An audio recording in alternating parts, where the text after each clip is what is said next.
Hello student, आज हम सभी लोग इस वीडियो में टेंशन मेंबर के बारे में पढ़ेंगे।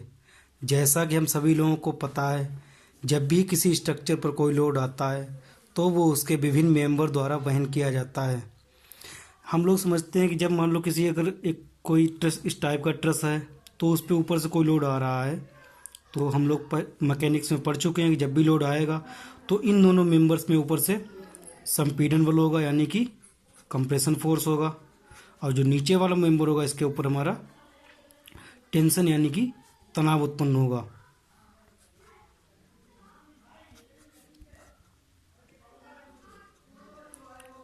कंप्रेशन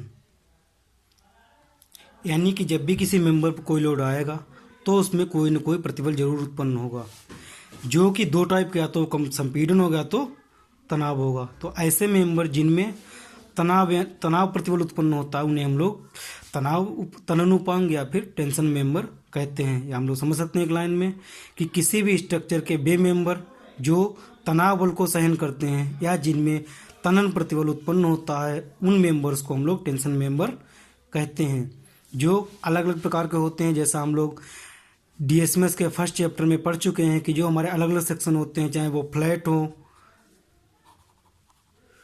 चाहे हमारे वो एंगल हों, इनके बारे में हम लोग अच्छे से पढ़ चुके हैं। टी सेक्शन है, चैनल सेक्शन है, ये अलग अलग सेक्शन हम लोग फर्स्ट चैप्टर में पढ़ चुके हैं। इन सभी सेक्शन का प्रयोग हम लोग टेंशन मेंबर के रूप में अलग अलग तरीके से करते हैं। क्लियर रहेगा इतना। इसके बाद अगली स्टेप हमारे पास आता है कि जब भी कोई हमारे पास टेंशन मेंबर है तो उसकी स्ट्रेंथ हम लोग कैसे ज्ञात करेंगे।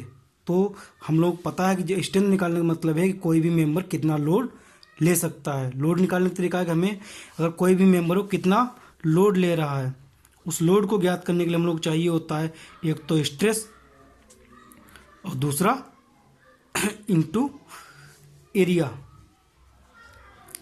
यानी कि कोई भी टेंशन मेंबर है उसका लोड निकालने के लिए वो कितना लोड से ले सकता है, उसे निकालने के लिए हमें स्ट्रेस चाहिए होगा, दूसरा एरिया चाहिए होगा। यहाँ पर चूंकि टेंशन मेंबर है इसलिए जो स्ट्रेस हमारा होगा वो टेंशन स्ट्रेस होगा, और जो एरिया होगा वो हमारा इफेक्टिव एरिया होगा। इफेक्टिव एरिया से हमारा मतलब है कि जब भी किसी मेंबर पर कोई लोड आएगा उस लोड को पूरा एरिया बाइंड नहीं करेगा, उसमें रिवेट वगैरह लगे होंगे या कुछ एरिया उसका कट जाएगा। तो हम लोग के वो एरिया लेना होता है जो एरिया इफेक्टिव रूप से प्रभावी होगा, यानी कि जो एरिया हमारे मेंबर के टच में होगा। मतलब ये है कि जितने भी उसमें रिवेट लगे होंगे उन रिवेटों के एरिया के लिए उसमें कटौती की जाएगी, यानी कि जो हमारा इफेक्टिव एरिया होगा वो टोटल एरिया में से रिवेट का एरिया घटाने के बाद हमें प्राप्त होगा। और दूसरा जो हमारा मेंबर यूज किया गया है उस मेंबर को कैसे लगाया गया है इसके ऊपर भी डिपेंड करता है। और जो हमारा टेंशन स्ट्रेस होगा, टेंशन स्ट्रेस के लिए कोई बात नहीं, टेंशन स्ट्रेस हमें सीधे एग्जाम क्वेश्चन में दिया होगा जिसे हम लोग निकाल सकते हैं।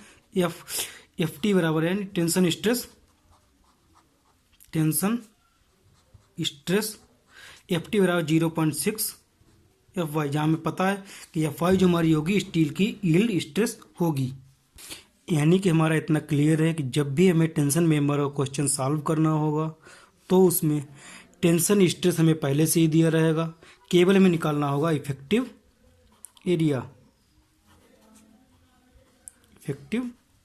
एरिया यानी कि प्रभावी क्षेत्रफल। प्रभावी क्षेत्रफल से मतलब ये है कि जब भी कोई मेंबर जो लगा होगा उसकी कोई न कोई मोटाई होगी और कोई न कोई चौड़ाई होगी। एरिया का हमें पता है कि जब भी हम लोग एरिया निकालेंगे तो एरिया का मतलब है चौड़ाई गुणे मोटाई, यानी बी इंटू टी। अब यहाँ पर जो हमारी टी होगी वो तो हमेशा फिक्स होगी, लेकिन हम लोग क्या करेंगे चौड़ाई में से जो रिवेट होंगे उनकी संख्या को हटा देंगे तो हमें वहाँ पर इफेक्टिव चौड़ाई मिल जाएगी, जिसे हम लोग कहते हैं बीई इफेक्टिव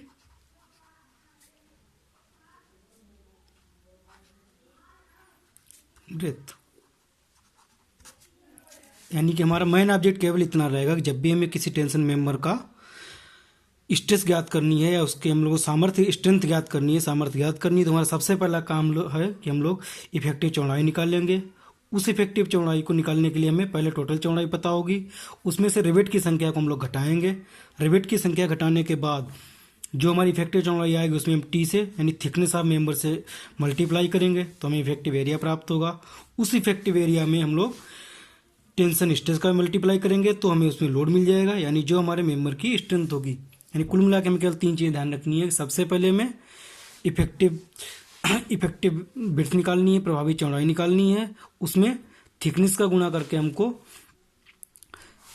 इफेक्टिव एरिया निकालना है। उस इफेक्टिव एरिया में टेंशन स्ट्रेस गुणा करके हमको स्ट्रेंथ ऑफ मेंबर निकालनी है, यानी कि मेंबर की हमें स्ट्रेंथ ज्ञात करनी है। तो हमारा जो ऑब्जेक्ट होगा कि हमारे टेंशन मेंबर की स्ट्रेंथ कितनी है हमें पता चल जाएगा।